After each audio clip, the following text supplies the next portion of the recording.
Terima kasih Anda masih bersama kami dalam Telisik Hukum. Kita segera ke Profesor Agus Rono untuk konteks pada segmen terakhir ini, kesimpulan atau apa yang bisa di-share kepada pemirsa semua kaitan dengan kasus pelecehan seksual.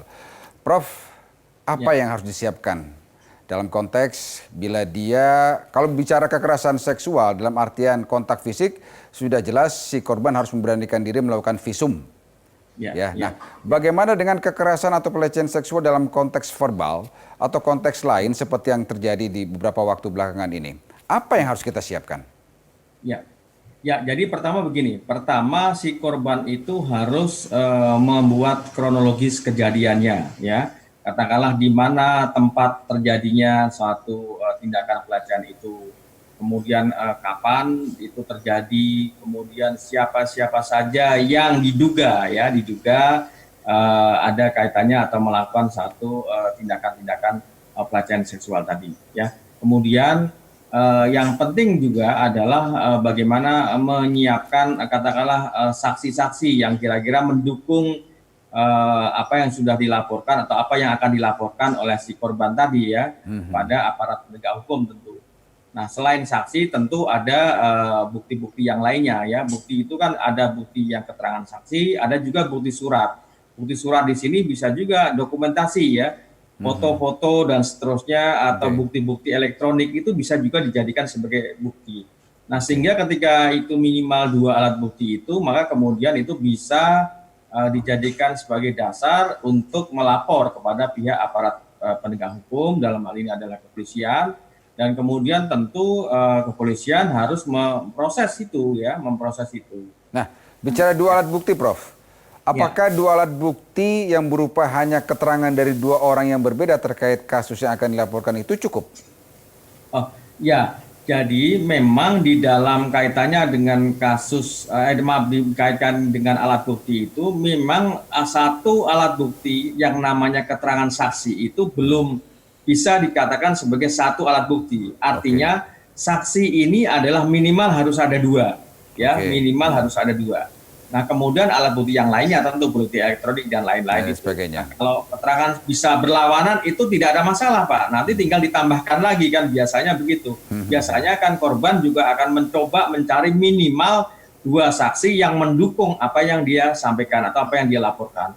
Nah, tentu pihak si terdakwa atau pihak tersangka itu biasanya juga dia punya hak juga untuk membantah bahwa apa yang dilaporkan oleh si korban ini memang tidak seperti itu. Nah, itu biasa di dalam proses hukum. Tapi bagi korban tentu saksi yang mendukung atau saksi yang akan dijadikan untuk memberi keterangan itu, ya, di kepolisian, ya, dalam rangka proses penyidikan itu minimal harus ada 2 orang saksi. Kaitan dengan alat bukti berarti sudah jelas bahwa satu bisa jadi bukti keterangan dari saksi yang minimal 2 orang dan juga alat bukti lain.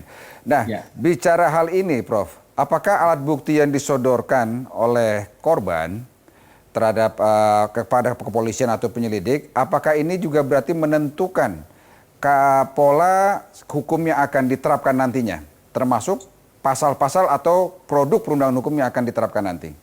Betul, jadi alat bukti ini sangat menentukan sekali. Makanya di dalam tujuan dari proses penyidikan perkara pidana itu kan untuk mencari dan menemukan minimal 2 alat bukti.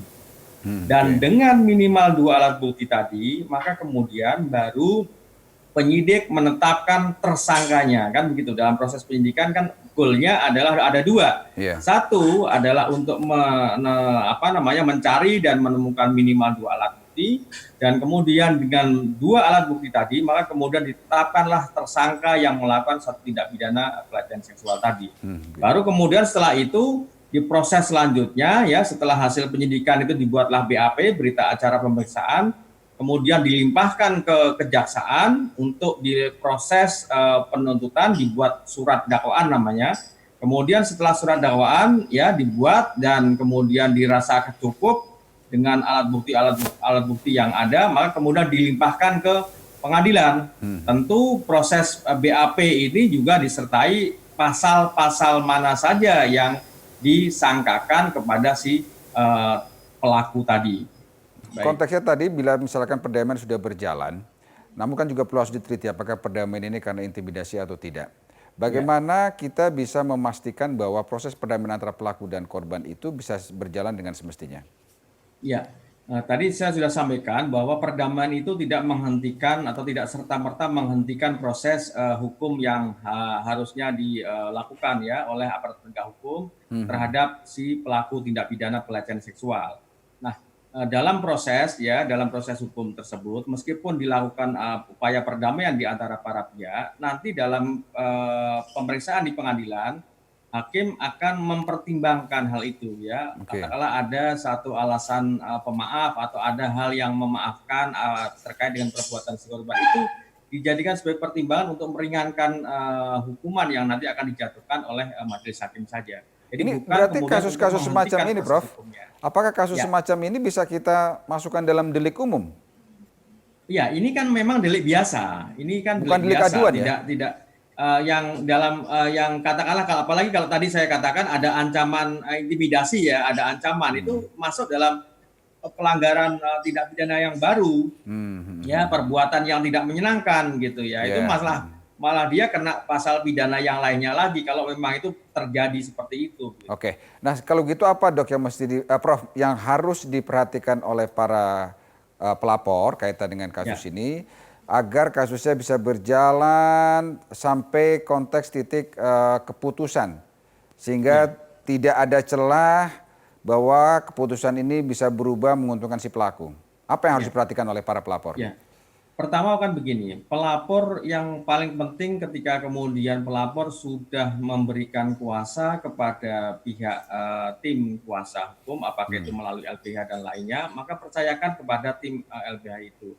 Intinya proses perdamaian itu kalau memang ini kaitannya dengan dalam rangka memberikan efek jera terhadap pelaku tindak pidana pelecehan seksual secara nasional gitu, maka kemudian jangan dilakukan upaya perdamaian ya. Jangan melakukan upaya perdamaian meskipun secara manusiawi itu bisa saja korban memaafkan perbuatan si pelaku, tapi secara hukum maka ini proses hukum tetap berjalan sebagaimana mestinya. Jadi itu yang harus dipahami oleh korban ya, bahwa proses hukum tidak boleh berhenti atau tidak boleh terhenti dengan adanya perdamaian yang dilakukan oleh pihak terdakwa atau tersangka dengan pihak korban. Jadi biar ada efek jera yang bisa sustainability atau berkesinambungan bisa berjalan dan bisa diterapkan kepada kasus-kasus serupa gitu ya, Prof ya? Betul. Jadi ini agar memberikan satu efek jera ya atau pencegahan kepada mereka-mereka yang notabene akan melakukan satu tindak pidana pelecehan menjadi tidak jadi. Kenapa? Karena ini putusannya atau sanksi yang bisa dijatuhkan kepada pelaku adalah sangat berat gitu ya. Nah, ini yang harus kita lakukan secara masif ya, sosialisasi kepada masyarakat ya terkait dengan bahayanya tindak pidana pelecehan seksual dan masifnya tindak pidana pelecehan seksual ini. Terakhir, Prof, singkat saja, apa yang perlu kita benahi dalam konteks produk hukum yang dirasa belum maksimal untuk melindungi para korban pelecehan seksual maupun melindungi perempuan dan anak-anak ini?